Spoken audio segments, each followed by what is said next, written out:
Hi kids, are we there? I want to see if you guys will do a little thought experiment with me. This is simply a demonstration. I want everybody to picture an enormous canvas set up on a hill overlooking the New York City skyline. Now, for the purposes of this exercise, we are going to assume that during the course of a large span of time, the skyline is going to remain the same. Okay, now, so there you are on a hill, on a mountain, overlooking the New York City skyline. And there's a big canvas there with all the supplies that one would need to paint, sketch, draw, whatever, that skyline, if one chose to do that. One could draw other things, but somebody came along and decided to make a rough sketch of the New York City skyline he saw out in front of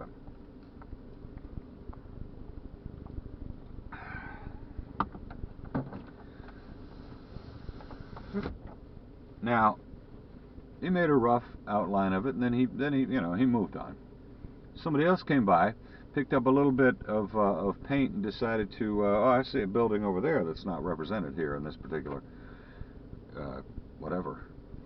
And so he added his little bit and moved on, and some lady comes by, picks up some chalk and goes, I see there's a little bit of, there's a tree over in the corner there that you can't really, so she adds her little piece of what we're seeing out there. And then somebody else comes by and adds, oh, Jesus, you forgot the Chrysler building, and he was up, and then somebody else comes by who's extremely artistic and begins to put some shadows in, and people come by and will add to it. They see what it is, they see what they're looking at out there, and they take their utensil,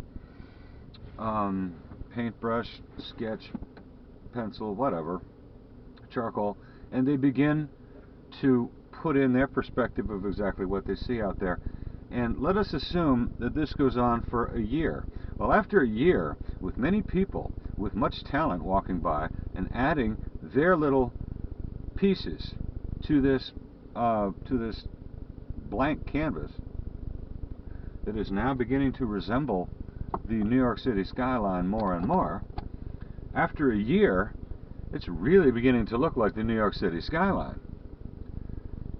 People are using what they think of as creativity and making it look more and more and more realistic. Now you take that same thing, and we're going to assume that the backdrop does not move or does not change. The lighting, everything stays exact. So take that 10 years into the future, and people have added so much detail that it's beginning to look really, really nice, because there have been people who wandered by and saw a little tuft of grass on this side of the perspective that wasn't there. It's really beginning to look. Now, leave that thing there for 100 years with all of the human hands that will come by and what they see, and they will begin. It will look so real. Now, take that canvas and put it 500 years in the future. What does it look like?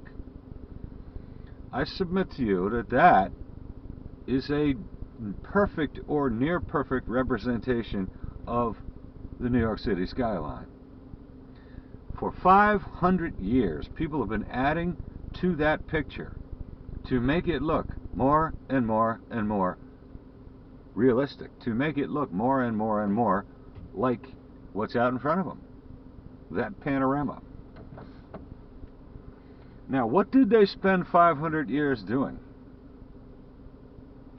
Here's where I get pissed. Every single one of these people had talent who approached it, who had even the guts to approach it and start to think they were creating something. Every single person who approached it had talent, and they did really well. And some did beautifully, but they all did beautifully in their own way because they were trying. At the end of a 500-year period, the finished product is just about a perfect representation. But my problem is this. It is a representation. It is not the real thing. The real thing is out there. This is merely a representation. These people have spent 500 years not creating. These people have spent 500 years recreating something that was already there. That is a big problem for me. This is where we have been trapped. We have not been trapped. It is a subtle trap. You think you are expressing, you think you are creating, when in fact the system has you recreating something that's already there. It's not necessary. That canvas could have been left blank.